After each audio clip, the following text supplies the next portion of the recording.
नमस्कार, खबरों की खबर में आपका स्वागत है। मैं हूं तृप्ति। हिंदुओं के त्योहार शुरू होते ही हिंदू फोबिक गैंग का हिंदुओं की आस्था पर चोट करने का एजेंडा फिर से शुरू हो गया है। सोशल मीडिया में एक ट्रेंड चला जिसमें #अरेस्ट दीपिका राजावत चलाकर दीपिका सिंह राजावत को गिरफ्तार करने की मांग उठी। वैसे अब तक आप में से कई लोग जान ही गए होंगे कि ये दीपिका सिंह राजावत है कौन और क्यों ये मांग उठ रही है। जिन्हें नहीं पता उन्हें बता दूं कि दीपिका राजावत कश्मीर की एक कुख्यात वकील हैं जिसने नवरात्र पर हिंदुओं को अपमानित करने वाला एक ट्वीट किया है। वैसे ये मैडम कठुआ के कथित गैंगरेप मामले में पीड़ित परिवार की वकील थी, लेकिन जब परिवार को पता चला कि मोहतरमा ने जेएनयू आजादी गैंग और टुकड़े टुकड़े गैंग से पीड़िता के नाम पर करोड़ों का चंदा वसूला है, तो पीड़ित परिवार ने इनको अपने केस से हटा दिया। लेकिन इसकी मानसिकता सिर्फ मुस्लिम बच्ची के नाम पर खुद का नाम चमकाने तक सीमित नहीं है। ये हिंदू धर्म के खिलाफ नफरत फैलाने में भी नंबर 1 बनने की ख्वाहिश रखती है। इसीलिए नवरात्र के पावन पर्व पर जब हिंदू परिवार में मां दुर्गा की अर्चना में पूरी श्रद्धा से पूजन की जा रही है, इसने एक ऐसा ट्वीट किया जो पूरे हिंदू धर्म को बदनाम करता है। दीपिका राजावत का ये ट्वीट आप अपने स्क्रीन पर देख सकते हैं। इसमें 2 तस्वीरें हैं जिसमें कहने की यह कोशिश की गई है कि हिंदू पुरुष साल भर महिलाओं का बलात्कार करते हैं और नवरात्र में देवी की पूजा करते हैं। इस पोस्ट पर दीपिका राजावत ने लिखा है विडंबना, यानी पूरे हिंदू धर्म के पुरुष बलात्कारी होते हैं, ये इनकी विडंबना है। लेकिन असलियत में इनकी विडंबना ये है कि जिस हिंदू धर्म में इन्होंने जन्म लिया, अब उसी धर्म को ये बदनाम करने की कोशिश कर रही हैं, लेकिन सनातन धर्म फिर भी सर उठाकर खड़ा है। ये इनकी विडंबना है। इनकी विडंबना ये है कि जिस अल्पसंख्यक समुदाय को खुश करने के लिए ये अपने ही धर्म का अपमान कर रही हैं, वो समुदाय भी इन पर अब भरोसा नहीं करता। तभी कठुआ केस की वकालत में पीड़ित परिवार ने इन्हें धक्के मारकर हटा दिया था। इनकी विडंबना ये है कि ये सेक्युलर बनने के चलते किसी धर्म की नहीं हो पाई। तो ये पोस्ट विडंबना नहीं बल्कि इनके जैसे छद्म सेक्युलर और मौका परस्त लिबरलों की कुंठा है। तो इन्हें अपनी पोस्ट पर विडंबना नहीं बल्कि कुंठा लिखना चाहिए।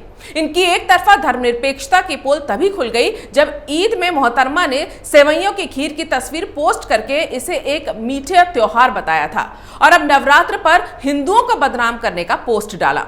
बस इनके इसी कुकर्म की वजह से इनकी गिरफ्तारी की मांग की जा रही है। कुछ समय पहले सुष्मिता सिन्हा नाम की एक महिला ने भी हिंदू धर्म का अपमान करते हुए एक तस्वीर पोस्ट की थी जिसमें वो हरतालिका तीज की धार्मिक पुस्तक को टॉयलेट में टॉयलेट पेपर की तरह यूज करने की बातें कर रही थी।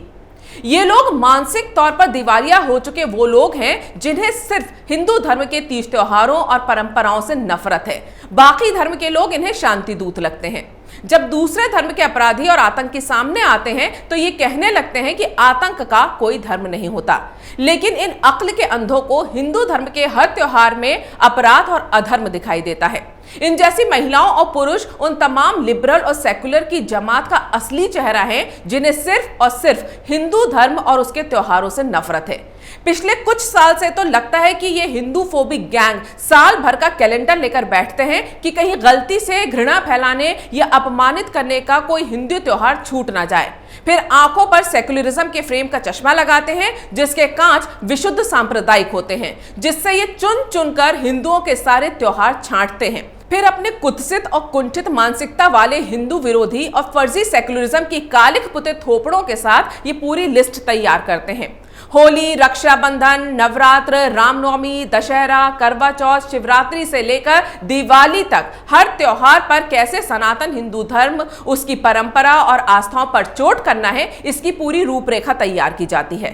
फिर एजेंडे के तहत इस पर काम किया जाता है जिसमें ये पहले तो पर्यावरण या समाज सुधार के नाम पर संदेश देने का ढोंग रचते हैं, फिर अपनी औकात पर आ जाते हैं, यानी हर त्योहार पर हिंदुओं की मंशा और उनकी परंपरा का अपमान करना शुरू कर देते हैं।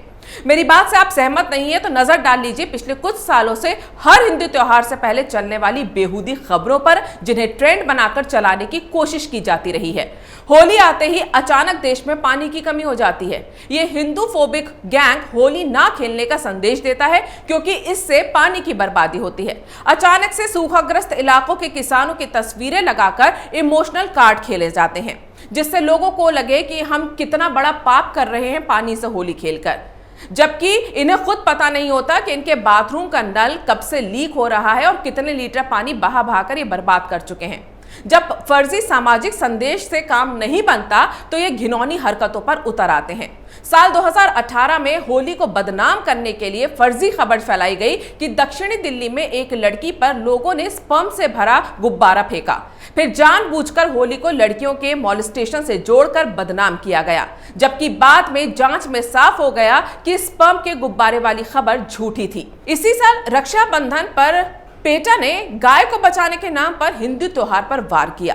पेटा, जो जानवरों के संरक्षण के लिए काम करने वाली अंतर्राष्ट्रीय संस्था है, उसने रक्षाबंधन पर गाय के चित्र के साथ एक ऐड दिया कि इस रक्षाबंधन पर चमड़े का उपयोग ना करें।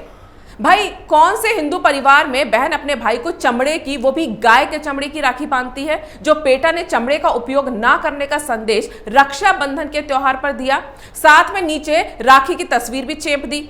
लेकिन बकरा ईद पर पेटा जैसी पशु प्रेमी संस्थाएं खून की बहती नदियों को देखकर भी अनदेखा कर देती हैं। जब असलियत में हजारों बकरों को कुर्बानी के नाम पर हलाल किया जाता है, तब इनका पशु प्रेम हवा हो जाता है।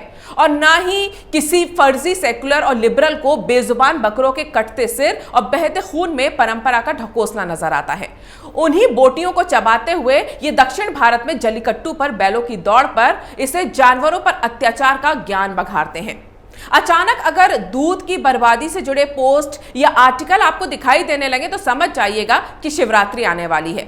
अब मंदिरों पर एक दिन चढ़ने वाला दूध ऐसे बताया जाएगा जैसे साल भर इसी दूध से कुपोषित भूखे बच्चों का ये लिबरल लोग पोषण करते हैं। ये सिख हो चुके सेकुलर ये कभी नहीं बताते कि मंदिर में दूध चढ़ाने वाला हिंदू गरीबों में दान दक्षिणा भी करता है और भंडारे में हजारों लोगों को मुफ्त में भोजन भी कराता है। दशहरे पर राम की जगह रावण के गुणगान करने की नई परंपरा भी इन कुंठित हिंदूफोबिक सेकुलरों की नई चाल है, क्योंकि हिंदू धर्म में रावण को बुराई का प्रतीक मानकर जलाया जाता है और श्री राम की विजय को अधर्म पर धर्म की जीत की तरह देखा जाता है। इसलिए ये कुलषित मानसिकता का सेकुलर गैंग अधर्म का प्रचार करता है और अचानक जातिवादी हो जाता है। सिर्फ दशहरे पर ही इन्हें ब्राह्मणों का अपमान याद आता है, क्योंकि कुछ लोगों का मानना है कि रावण ब्राह्मण था, इसलिए उसकी पूजा तक करने की ये याचना करने लगते हैं और रावण के गुणगान करके हिंदू धर्म के पावन पर्व पर लांछन लगाते हैं। इनके चमचे अपने अधकचरे ज्ञान के साथ कूद पड़ते हैं और Ravan was so cool type supporters सिखा पढ़ाकर सोशल मीडिया पर थोप दिए जाते हैं। दिवाली तो वैसे भी हिंदुओं का सबसे बड़ा त्योहार है, तो सबसे बड़ा विरोध भी इसी त्योहार का होना है। साल भर सिगरेट से अपने फेफड़े जलाकर मौत के मुंह में छलांग मारने वाले ये कुंठित हिंदूफोबिक फर्जी सेकुलर दिवाली पर गाड़ियों के धुएं और फैक्ट्रियों से निकलने वाले प्रदूषण से मुक्त हो जाते हैं और सिर्फ दिवाली पर चलने वाले पटाखे ही इनके लिए जानलेवा होते हैं। ये अलग बात है कि इनमें से एक भी आज तक दिवाली के पटाखों से निकले धुएं से मरा नहीं है। प्रचार करने के लिए प्रियंका चोपड़ा जैसे सेलिब्रिटीज लाए जाते हैं जिन्हें दिवाली के पटाखों के धुएं से अस्थमा का अटैक आता है, लेकिन समंदर के किनारे अपने पति के साथ सिगरेट के छल्ले उड़ाते वक्त फेफड़े नहीं जलते। मतलब हिपोक्रेसी की भी कोई सीमा होती है।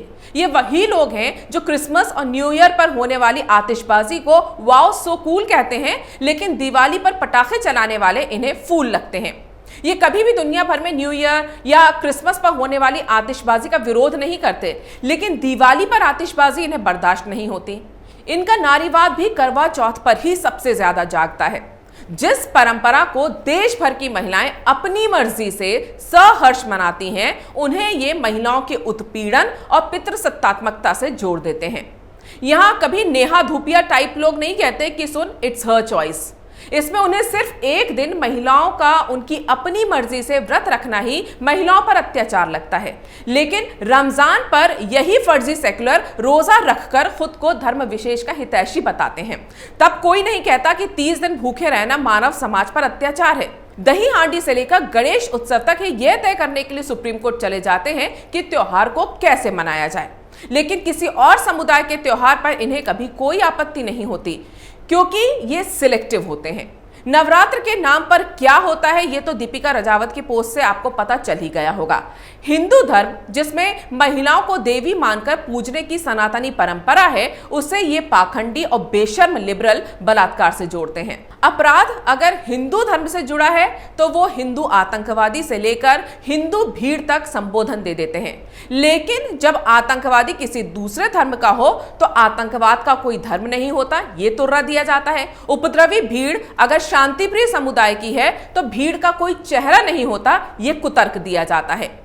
हिंदू एक सहिष्णु धर्म है, लेकिन सहिष्णुता की आड़ में उसे अपमानित और बदनाम करने की सोची समझी साजिश को एक एजेंडे के तहत चलाया जाएगा तो कुंठित सेकुलर और धर्मनिरपेक्षता के चोले में छिपे जिहादी भेड़ियों को बख्शा नहीं जाएगा, क्योंकि ये वो सनातन धर्म है जो तब तक सहिष्णु है जब तक उसे अपमानित कर हिंदुओं को गिल्ट ट्रिप पर भेजने की फर्जी कोशिश ना की जा सके और आस्था पर चोट किया जाएगा तो ये वही धर्म है जो अपनी रक्षा के लिए हुंकार भरना भी जानता है।